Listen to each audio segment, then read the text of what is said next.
we really got into bourbon during the pandemic. It would be like this thing to get away from our teenagers.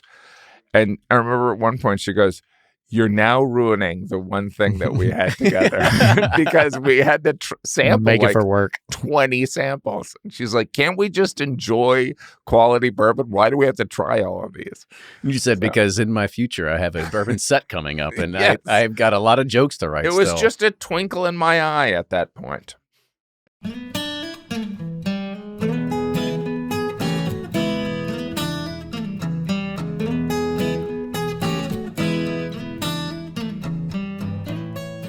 Hey everybody, welcome back. It is a brand new episode of Bourbon Pursuit, the official podcast of bourbon. I'm Kenny Coleman. Ryan Cecil here. And we're sitting down with probably the fastest repeat guest we've ever had on the show before. Yeah, it only took, a year? Oh, it It's was? normally like 3 years before we invite somebody back. I just can't get enough. I can't get enough. He did force himself on this show. I You know, did. he was like, You can't say no. I mean, some of it is I live here. I come here every day to Bourbon Pursuit, the tasting room. And I'm like, "Can I do the podcast?" And they're like, no, not I today, just not come today. back every No, day. So like, if you want to be a guest on the show, you just have to harass these two. It's Yes. persistence at its best. he's the That's what you want, is people like, "Hey, Jim Gaffigan said I could go on your podcast." you're the squeakiest wheel for sure.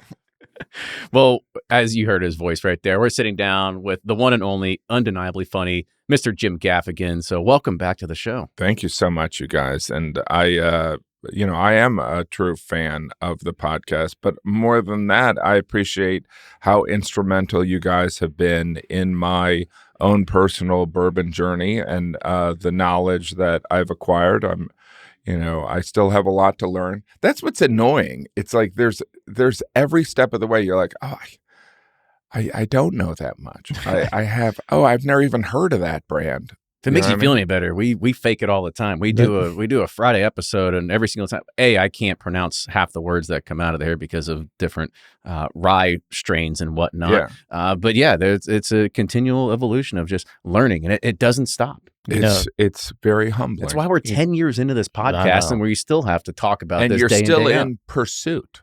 Yes, it doesn't right? end, apparently. And our wives are out there. I'm sure they're so proud that we had an impact on your bourbon journey. That was our contribution to society. Yeah, my wife is just like, "This is a midlife crisis."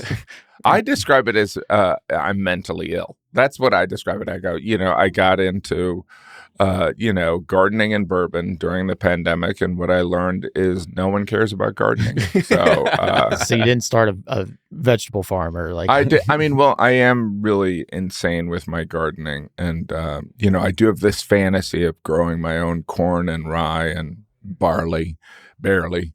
So, but that's just kind of a pipe dream. It takes a lot of corn to even make anything in this realm. But, the last time you were on the show, we were talking about Fathertime Bourbon, coming out with your own brand and sort of why you did that. A lot of the nods to your own family and history and sort of stuff that was on the label.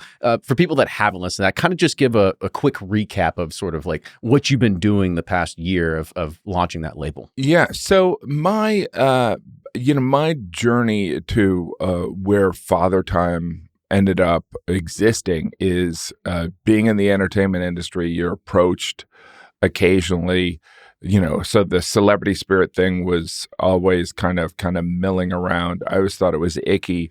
I was approached a couple times, but simultaneously I was really getting into bourbon. And there was one company that approached me, and it was kind of just a little weird. And then I called my college friend, Stu Pollard, and I said, I remember the email because it was like, strange question. And I was like, couldn't we just buy a couple barrels and that way I could have some control over it? Because as we know, so many celebrity spirits, the quality is really the problem, right? More than like them just being interlopers. It's the quality of the spirit that's not good.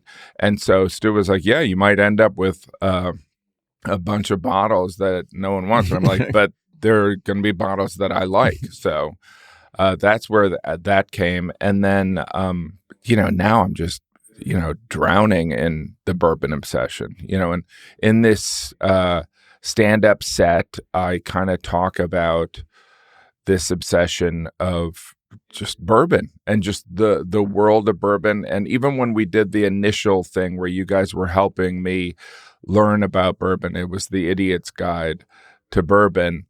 There were some jokes that were inherently there. That's one of the things that when I really started to get into bourbon, I was really shocked that there wasn't. I was shocked that there wasn't a bourbon prom. I thought there would be a bourbon prom. There is. There still can be. There's the gala down in Bardstown. Yeah. It's kind of like the bourbon prom, we call Right. it. Yeah. And then there's, but like also just the comedy surrounding it is so inherent, and particularly among, whether you call it bourbon nerds or bourbon bros or just, I call them the bourbon obsessed. It's like they're a very unique subset.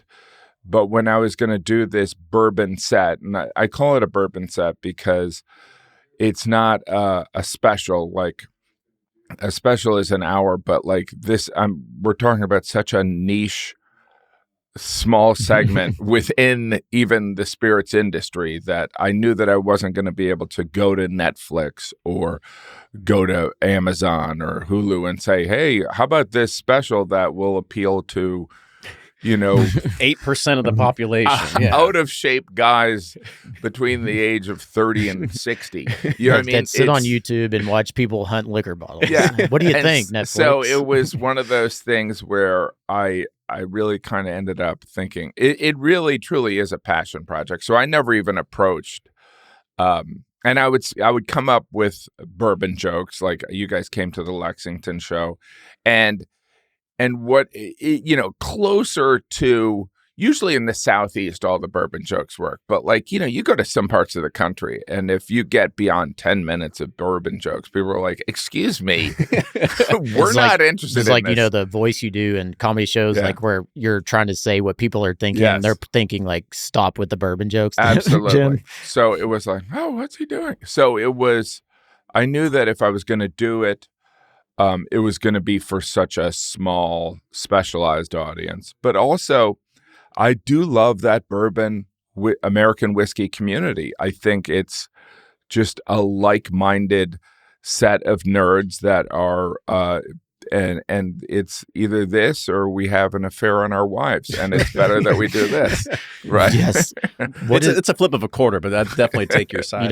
You make a good point. If you look at the bourbon nerd or whiskey geek, there are a lot of easy, like, that's ridiculous. So like, just give some examples of things that you're like, that's totally ridiculous. Well, this has got to be sleeping out in your car or camping out for a release. Guilty. Yeah. Or just. Have you ever followed around a semi truck that you knew a release is on? Oh no, that's unbelievable.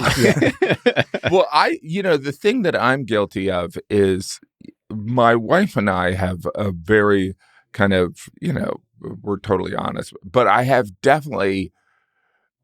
My bourbon spreadsheet, she's like, I intentionally don't show her that. You can't. Do you know what I mean? You don't want to see how much money you've spent. It's just unnecessary. And some of it is the sheer number of bottles is just, you can't look at that and go, I'm mentally well. You know what I mean?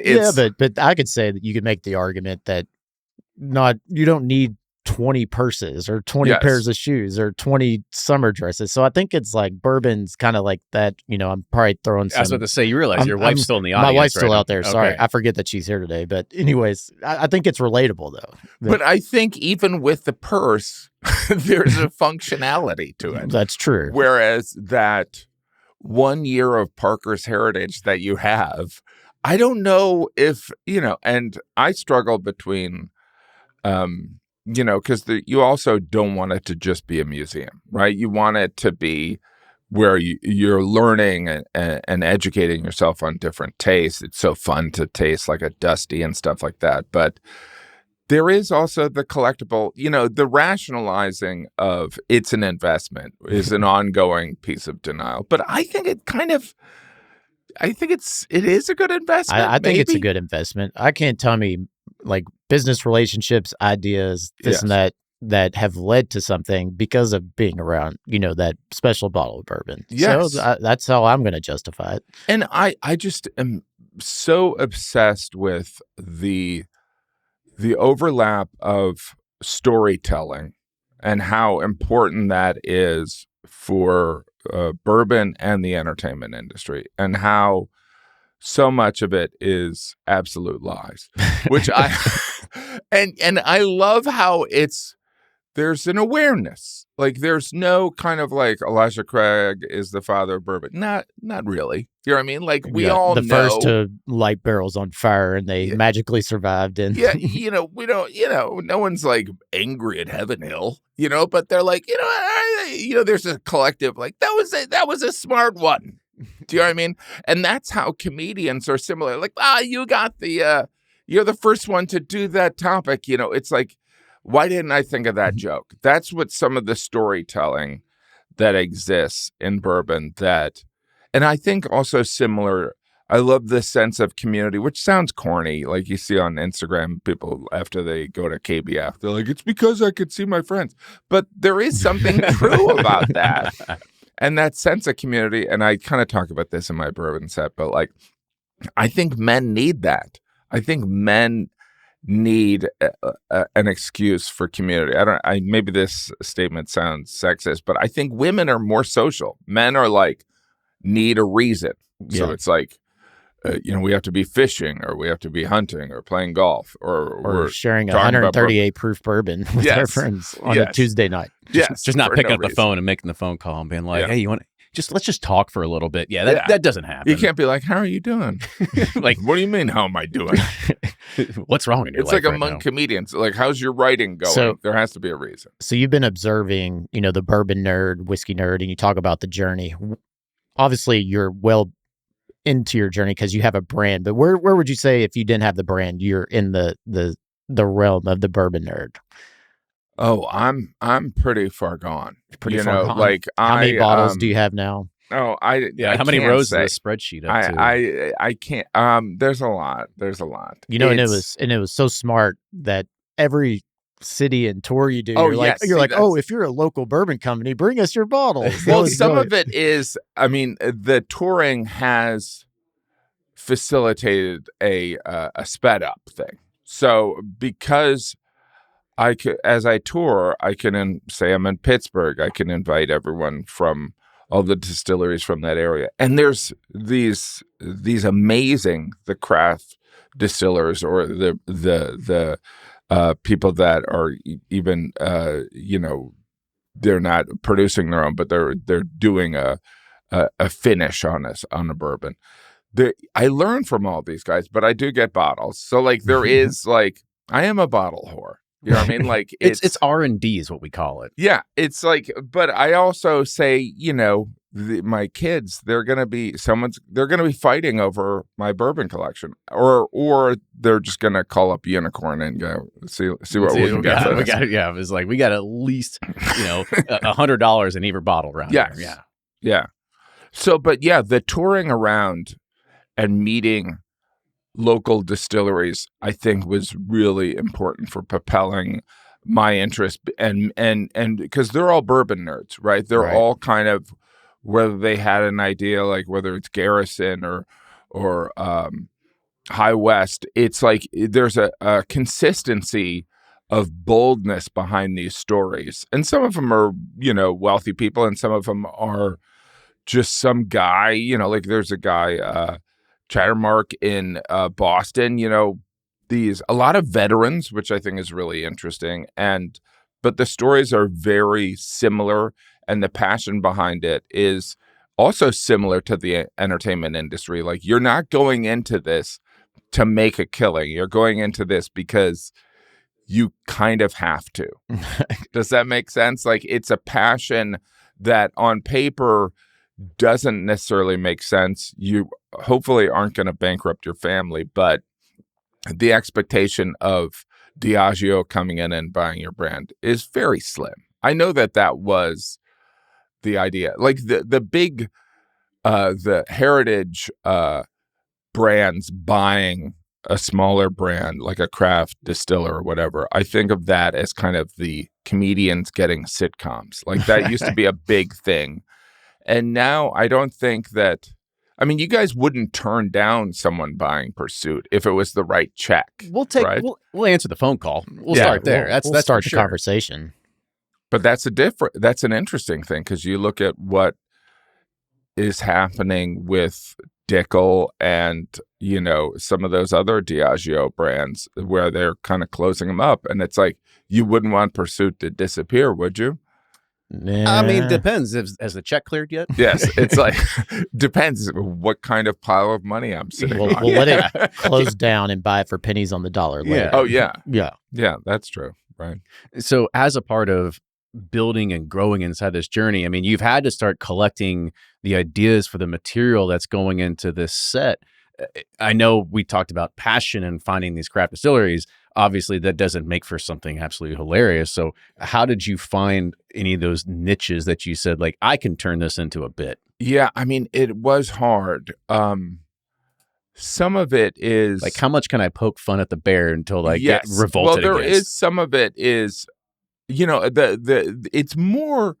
I would say when I decided that I was going to do this bourbon set, there were things that I wanted to do that I couldn't really accomplish. Like, I wanted to do something that addressed the craft brands that exist in every state. So like last Christmas, Wall Street Journal was like, you can say anything that you'd want to give for Christmas and anything you'd want.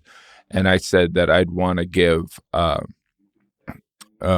you know, the local bourbon or rye in that state. And so then I could kind of throw a bone to the craft distilleries. But like, and then I asked for, you know, the BTEC collection. You know what I mean? How'd that work out well for you? Yeah. And I got one. No way. Did you really? I No did. way. I got one man. from, you know, it's supposed to be anonymous, but like I make love to him every night. Oh. No, but What a special guy. I would say that like I wanted like the material. I never figured out a way to do something about the craft distillers or the absolute insanity behind the bourbon pursuit. And I never really was, I tried for a long time trying to do jokes about the Old Forester being the, you know, the first bottled bourbon, George Garvin Brown. And because I thought it was really interesting how Old Forester, you know, it was named after Dr. William Forester, and who was, you know, he provided an endorsement, right, which would be the equivalent of Dr. Phil or Dr. Oz if they were respected. You know what I mean? But like I could never, and I want, you know how like when Old Forester used to have 2 R's and then it went to 1 R. I thought that I could do a joke about tying that into the, you know, 51% corn, 49% BS. But the reality is that George Garvin Brown, there was no payment even paid to Dr. Forester. This is what I was told. There was no payment. He didn't say, stop using my name. The reality is he said that he retired. And so Brown-Forman voluntarily just changed the letter. And I was like, you know, I would love to make it like I wanted to do something about like Dr. Forster saying, hey, prohibition's coming. I don't want to be on a bottle of bourbon. They're like, we totally understand. Instead of it being Old Forester, it's going to be Old Forester. And so, and again, when I'm touring around doing this stand-up, that's a little bit in the, like, it works in like Kentucky and Tennessee. But like if you're talking about such a small kind of unique story, it's not like if I'm in like Sacramento, they're like, wait a minute, what are you talking about? Old Forester? Who's we Old drink Forester? wine. You know what I mean? Like, so there are certain jokes that I couldn't, which was frustrating because I wanted to do I think that the whole prohibition thing about it being sold as medicine is the embodiment of the 49% BS, right? And I kind of touch on it in the Bourbon Set, but it really, there's something more ripe there. And I gave myself really like 6 months. I had jokes in Lexington, but I really kind of gave myself 6 months to do this Bourbon Set. And the reality is I should at least have done a year, but I'm just too impatient. And this is where the schedule landed. Well, I like it. Well, I'm just glad we got that sound bit at the very beginning of, Bourbon Pursuit being Jim's favorite, but now it's Jim Gaffigan with one F. That's right. That's how that would be funny. Yeah. Yes, it would. So of all the, you mentioned Old Forester's history, of all the history that you reviewed of like the major distilleries, what else do you think is just ridiculous? I mean, there's a lot of it, right? I mean, it's just the boldness, and some of it is I'm still kind of calling Stu, and I'm surprised. I've called random people, like internet friends. You know what I mean? Like people, in the bourbon community, you meet these people on Instagram, and then you're like talking to them on the phone. But some of it is like, I think Green River is not made on Green River. It's probably not. Right? And it was initially. And then, I mean, Evan Williams, right, was that the original bourbon? Probably not, right? So like there's a lot of, and also like I think it's interesting how we make some people kind of it's probably a reflection of how we deal with history just in America, like, but if you listen to some of the bourbon history stuff, like there's some guys that were really bad guys that are not kind of celebrated. And then there's like, I think George C. Stagg was kind of a dick. Yeah, he was. E.H. Taylor, right? So it's like, but George C. Stagg's like amazing. You know what I mean? You're like, I actually like George C. Stagg better than I like E.H. Taylor. Yeah. But so like, I think it's interesting how the timing of the storytelling can influence it, right? And I don't know. I just think I think it's also bizarre that Elijah Craig was a Baptist minister. All the Baptists I know, if they do drink, they drink and, they hide it from their grandparents, right? It's like, they're closet drinkers. Yeah. So I don't know. It's never ending. I mean, I don't, and I'll stumble upon an idea and try and make it work. But it's been hard because if you're outside of that Tennessee, Kentucky, maybe Virginia, North Carolina thing, you're kind of talking about something that they're not interested in. I kind of strive for my stand-up to be universal. That's why, another reason why I'm just calling it a set and putting it on YouTube. You know what I mean? If you go anywhere else, they're probably like, just talk about Hot Pockets. Yeah, no, because there's, and in the set, I kind of address up front, like, this is what this is about, if it wasn't in the name, now you're really going to know. Yes, because inevitably there's people that are like, oh, he's going to do Hot Pocket jokes. You know what I mean? And understandably, as long as I let them know, then maybe if they want to suffer through it. I also think someone under the age of 21 would not even be interested. You know what I mean? If you are drinking at that, well, that's illegal. Yeah, we're fine. So I guess honestly, from you and a career move sort of thing, it's like, you have this aura and the way that you talk about, family and food and all this other kind of stuff in your stand-ups. And then you kind of take this pivot to talk about bourbon. Do you feel like it's a risk, or do you think like, hell, this is just something fun? I mean, there is, when I was talking to my agent and my manager about doing this, because they were like, all right, I mean, like, I guess go ahead. You want to, man. Yeah. But it's your career. It is, I think it's also, we live in such a short attention span that, I mean, look, I've done things that have had consequences on my career, but like some of it is, I also am at the point where I'm like, it is a true passion of mine. So it's like, I don't have some grand design of, either selling Fathertime for $1 billion or being on the cover of Rolling Stone. You know what I mean? It's like also like when Fathertime, when we did the first release, I was like, oh, I should send it to a bunch of friends. And it's like half the comedians are in AA. You know what I mean? So it's like, I also know that there's tons of people that I, respect, and I respect the decisions they've made, and they're like not interested in this. So it is a gamble. It is a gamble from time to time. And then as you're going through and, you're trying to find and discover the material that goes into this. I mean, obviously it's from collecting bourbon. It's from talking to people, being against here with yours truly. What have you found to kind of be the nucleus of like where a lot of the good material comes from? And if I have to think it's YouTube. Oh yeah. No, I mean,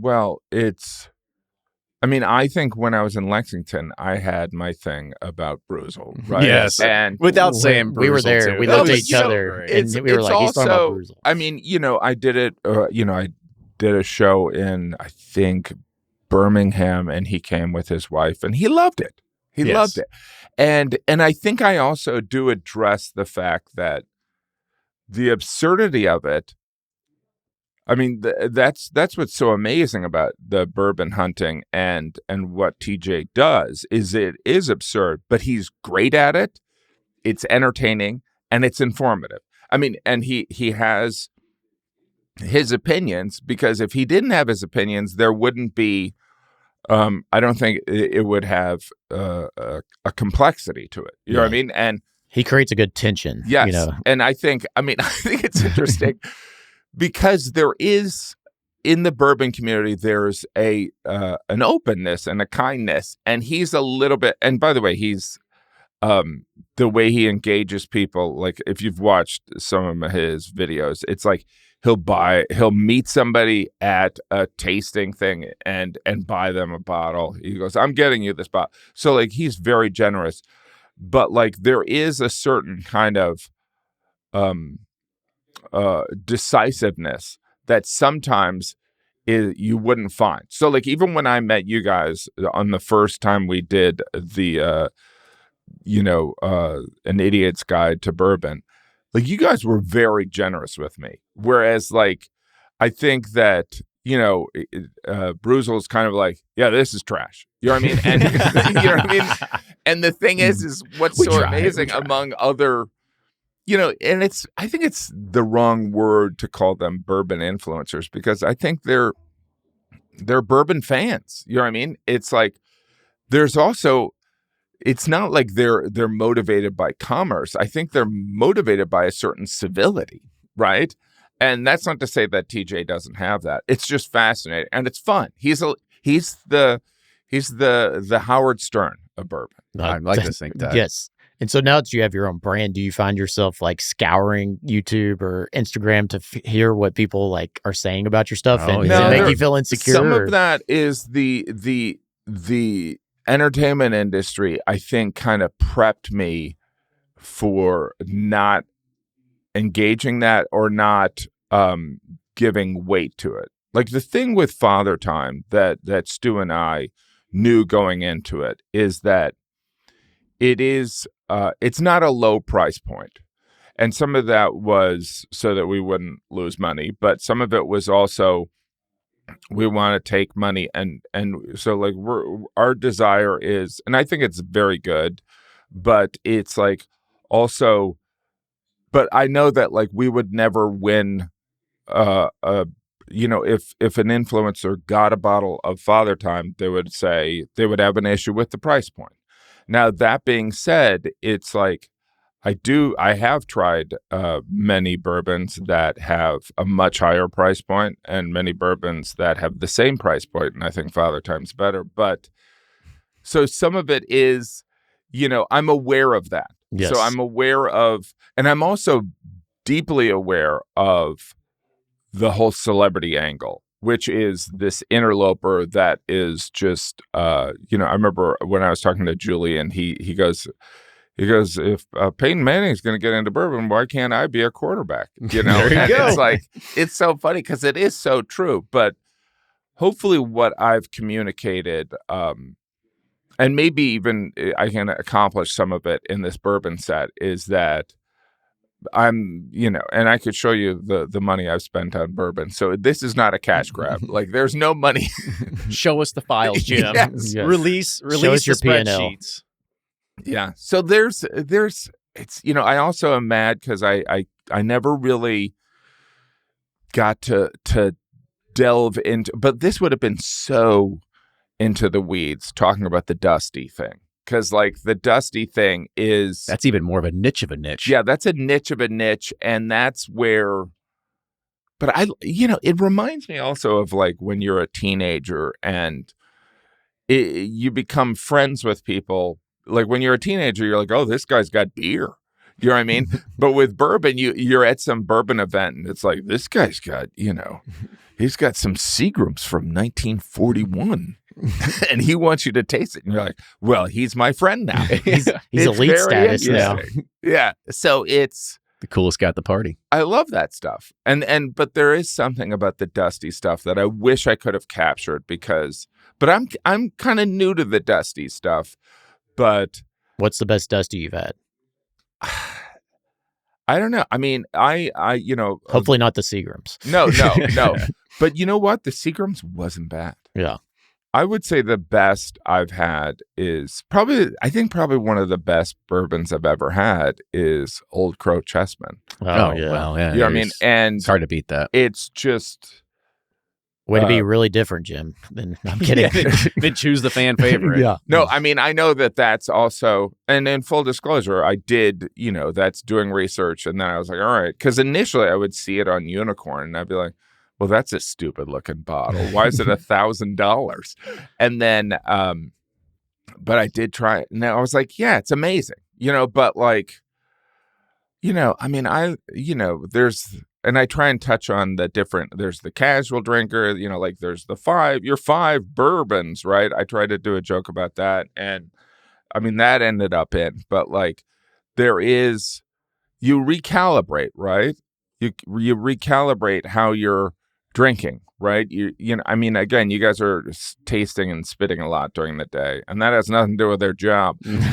No, but there is something about enjoying bourbon. So like you don't want it to just be a museum, but I can't drink Jack 14 every day.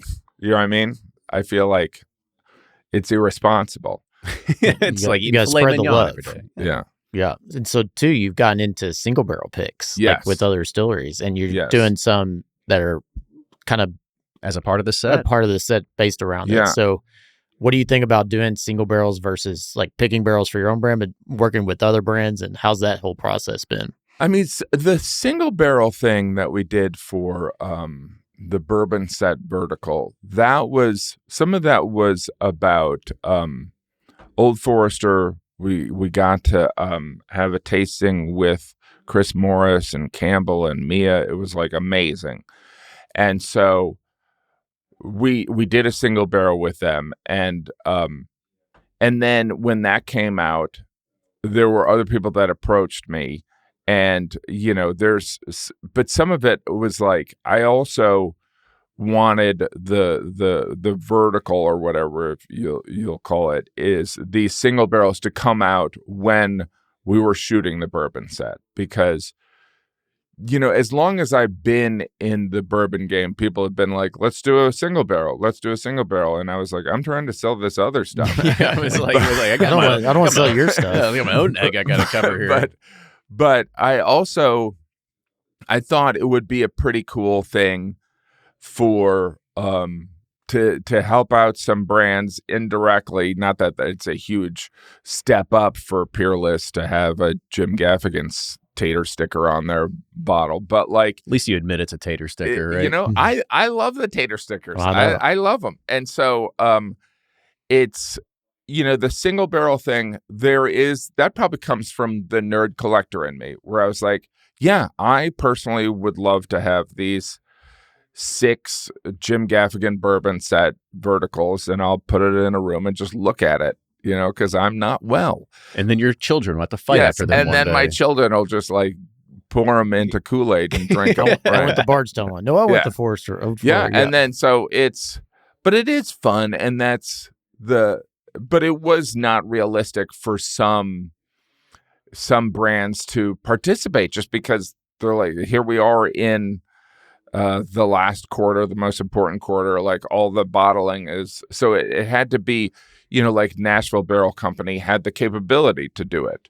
You know what I mean? And Peerless had the capability. And so it's like, and some people were like, yeah, no, I can't do that now. But like, it is one of those things where the single barrel thing, I normally wouldn't do it, but I feel like it is, it's a cool thing. That's the bourbon nerd in me. It's the community aspect. Yeah. And then, we're always looking for things where you can donate to a charity. That's what's interesting. The bourbon community is very generous. Yeah. You know what I mean? I've always wondered if somebody would do an economic study of how much money has been raised for charities. It's got to be in the millions. Oh, yeah. No, it's like the amount.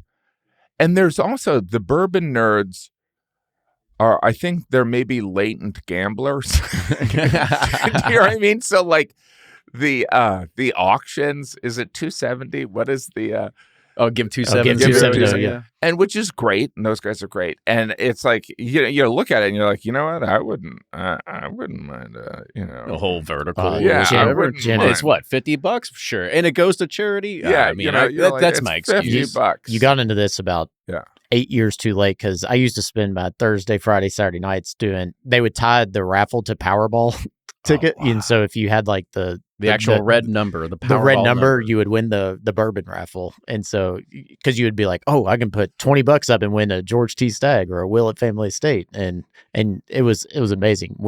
It's a hidden degenerate gambler. Yes. Kind of thing. And so how many bottles do you guys have? I don't God. know. That's but here our wives are back. They're out there. They don't need to hear this. Isn't it interesting? Because but now we're like you. We own barrels now, right? So it's a completely different. I own some barrels, but but there is. I think it's so funny where, just occasionally these kind of like legacy brands will be like, "Would you like to buy a barrel?" And I was like, "You may pay for it." Do you know what I mean?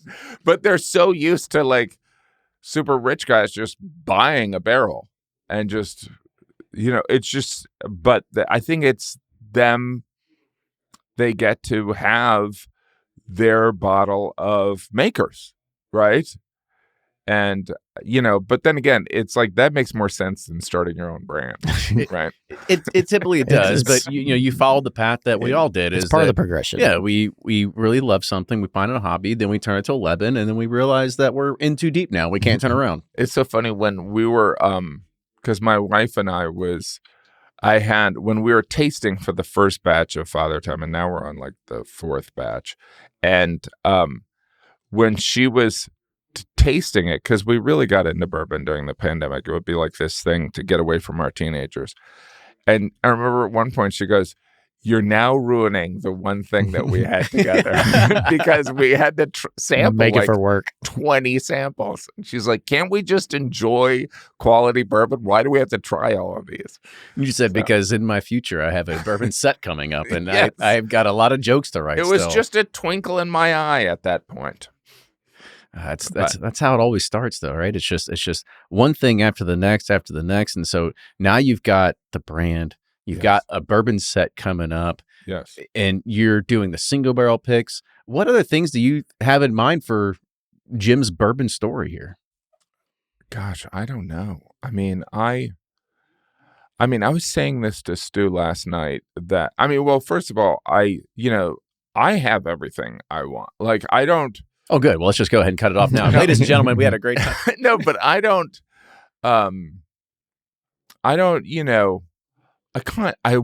what ideally I would want is access to really old, good quality barrel. I know that's very rare. Yeah, I was about to say. So wait a minute, you Jim, want hop in line with everybody else. You and me both. I would love it to be where there was, because in the entertainment industry, particularly in stand-up, it's the respect of your peers that really matters in the end. So like, I would want Fathertime to become that brand where my bourbon peers are kind of like, you know what, that's good stuff. You know what I mean? And that's always good, the consistency of it being good. And I'd want the female bourbon peers to say, and he's really good looking. That's right. El Guapo. Jim El Guapo. That's perfect. Right. That's perfect, man. Cool. Well, I would say cheers to that. It's like we're sitting here drinking some 92.4 Fathertime. Mine's almost gone. Which batch was this one? It was the middle child mystery. Here's the arc I'm at is I've gone through my proof horror stage, and now I'm getting to where I want to be able to wake up and not have to take a nap for 5 hours. And so, well, I can attest to that. I mean, I think, right? But the thing, how fast you've gone through that journey usually takes everybody else in this world a lot longer, because we stick in that proof horror range for at least 2 to 4 years until we start tailing back down and finding something that it's. I'm waiting for my rye phase. I keep waiting for that because, in the innumerable conversations, people are like, oh, you started bourbon, you end at rye. And I'm like, I don't know, I'm waiting for it. It'll come. I mean? It'll come. Really? Well, yeah. At this point, now you start going to all these places and be like, listen, I've got your bourbon. Please bring your rye next. And then you build up. Yeah, see, I'm already giving you all the tools. There you go. Yeah. It's all good. You figure it out. It's like starting with Pinot Noir, then next thing you know, you're drinking dry Shirazes. What if I became a sommelier? Ooh. You can try. Let's have it. Well, Jim, I want to say thank you so much again for coming on the show one time. And thank you again for talking about a bourbon set. I can't wait to be able to release this and show this to everybody that's out in YouTube land and people that'll be seeing this and kind of get to know a little of the backstory behind it, because it is just, for us, I think in the bourbon community at large, we're like, holy shit, there's something for us, right? Yeah. Jim's somebody's speaking for us. He's one of us. It's kind of what it is. I need all those people to watch the special 10 times so that it doesn't look like, wow, no one cared about this. It's okay. We all have cousins and friends and aunts and uncles. We'll be like, hey, you don't have to watch it. Just hit the play button. Walk away. I think eventually, there is a progression where you land in the bourbon. I mean, obviously it's different in Kentucky, but like I think as you reach a different point in adulthood, you open up, and some people go off and drink tequila, and some people go off and drink scotch, but the real men drink bourbon. 100%. That's the second quote we're going to use as a part of this: is the real men drink bourbon. Jim Gaffigan with one F. There you go. So yeah. Well, thank you again, Jim. Thank you for coming on the show today. So cheers, Jim. I'm empty, but all right. There we go. So make sure you go get yourself a bottle of Fathertime Bourbon. Once this comes out, make sure you go and you check and you watch on repeat multiple times a Bourbon Set by Jim Gaffigan. Jim, thank you so much again for coming on the show. If there's any way that you want to plug other things that you're doing, whether it's your own Instagram or other things you got going on, feel free to do it. I'm just my modeling career is really slowing down. So you're a good hand model. Yeah, there we go. Let's just put the hand model next to the bottle and you're off to the races there. Well, again, Jim, thank you so much. And make sure you follow Jim, follow Fathertime Bourbon. Make sure you go watch that Bourbon Set. And if you like what we're doing, also subscribe to Bourbon Pursuit wherever you get your podcasts. But with that, cheers, everybody. We'll see you next time. Toodles.